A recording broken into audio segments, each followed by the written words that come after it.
Voir que la présidente de la commission n'était pas familière de l'exemple que j'avais pris.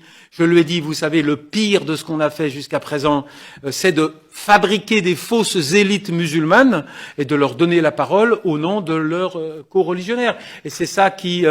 mais je pense que monsieur le rapporteur se souvient de mon exemple et lui, il l'avait immédiatement compris.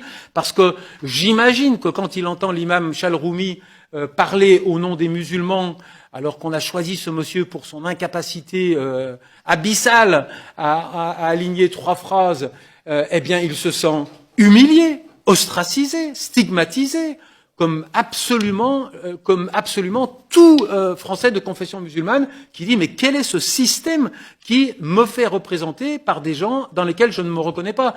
Donc on a déjà là qu'on peut toucher du doigt et qui coûte pas cher un dysfonctionnement des mécanismes de représentation des musulmans. Nous ne souhaitons... Alors, des Chalroumi, il y a le modèle analphabète et il y a le modèle savant. C'est-à-dire que dans l'espace public, nous n'acceptons que les musulmans amputés de toute dimension oppositionnelle. Nous aimons bien des musulmans savants et intelligents, pourvu qu'ils cautionnent, en quelque sorte, l'assise du discours de domination sur leur communauté. Mais sinon, on le traite immédiatement d'intégriste.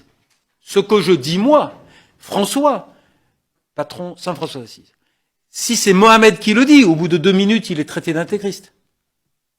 Mais de l'extérieur, on a le droit de dire, cessez de jouer avec les mécanismes de représentation des musulmans de ce pays, vous allez déjà desserrer, vous allez ouvrir la cocotte minute, la soupape. Laissons déjà des musulmans s'exprimer dans le débat public en ayant une posture oppositionnelle. Et vous pourrez retrouver des archives, parce que je n'aime pas qu'on dise « Ah, Burga, il aime bien les musulmans, donc il dit des trucs gentils pour les musulmans. » Non, moi j'aime bien mon pays.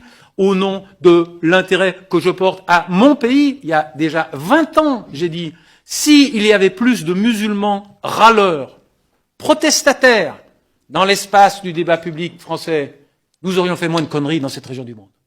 Nos politiques étrangères auraient été plus fonctionnelles. Si nous avions plus de voix musulmane, entre guillemets, mais protestataire, pas émasculé, pas de la tribu des bénis oui-oui, analphabètes ou savants, hein, eh bien, nous aurions une meilleure... je prends des fois des exemples triviaux, j'ai dit, un arabe pour vendre des TGV, ça peut être bien.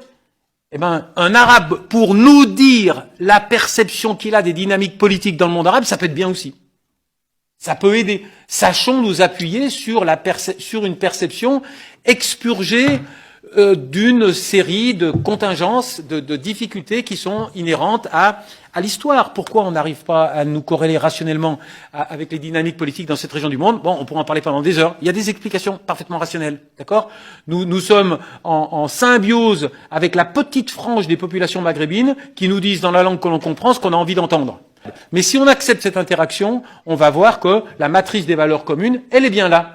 Je demande pas aux Français de devenir musulmans. Je ne demande pas aux Français de renier leurs valeurs. Je demande de comprendre qu'elles peuvent être parfois véhiculées par des acteurs qui ne les expriment pas avec exactement les mêmes codes symboliques. Et ça, c'est, je dirais, si je devais m'arrêter là, je dirais, c'est ça notre problème. Un bon musulman pour les Français, c'est un musulman qui n'est plus musulman.